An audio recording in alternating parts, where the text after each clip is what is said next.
मध्य पूर्व में एक बार फिर से तनाव की लहरें उठ रही हैं। इजराइल और ईरान के बीच हुए सीज फायर के बाद अब ये सवाल है कि अब शांति की राह कितनी टिक पाएगी। इजराइल के रक्षा मंत्री इजराइल कॉर्ज ने धमकी दी है कि अगर जरूरत पड़ती है तो ईरान पर फिर से हमला होगा।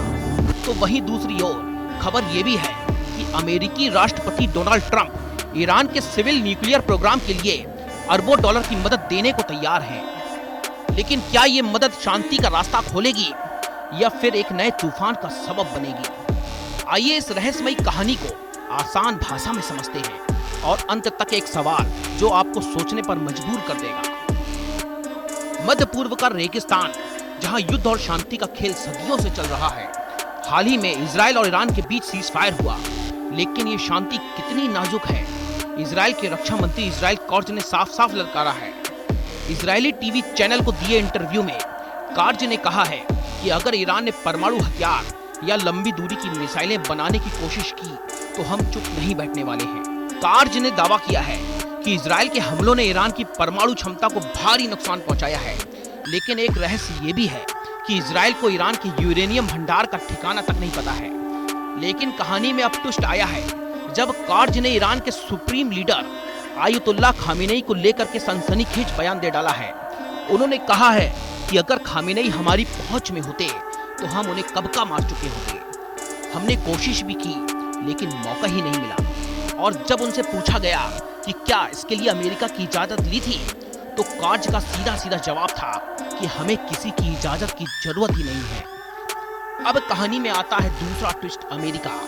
सूत्रों के मुताबिक ट्रंप प्रशासन ईरान के सिविल न्यूक्लियर प्रोग्राम के लिए 20 से 30 बिलियन डॉलर की मदद देने को तैयार है, लेकिन ये पैसा सीधे ईरान को नहीं बल्कि अरब देशों के जरिए पहुंचाया जाएगा।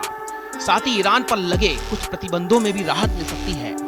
ट्रंप ने 17 जून 2025 को अपने सोशल मीडिया पोस्ट में कहा था कि हमें पता है खामेनेई कहां छिपे हैं, लेकिन हम उन्हें अभी नहीं मारेंगे। लेकिन क्या ये मदद शांति की ओर एक कदम है या फिर कोई एक बड़ा राजनयिक दांव है?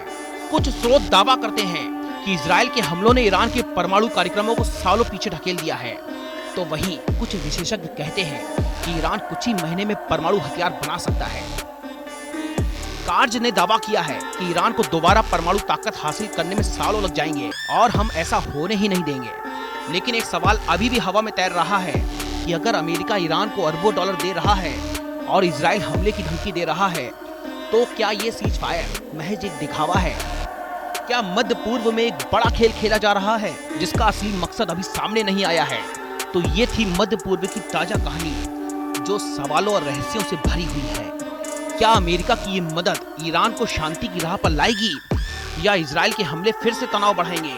और सबसे बड़ा सवाल, क्या खामेनेई को लेकर के इजराइल और अमेरिका के बीच में कोई गुप्त समझौता हुआ है जो अभी दुनिया की नजरों से ही छुपा हुआ है? हमें आपके विचार भी जानने हैं, कमेंट में बताइए और इस रहस्य पर नजर रखिए।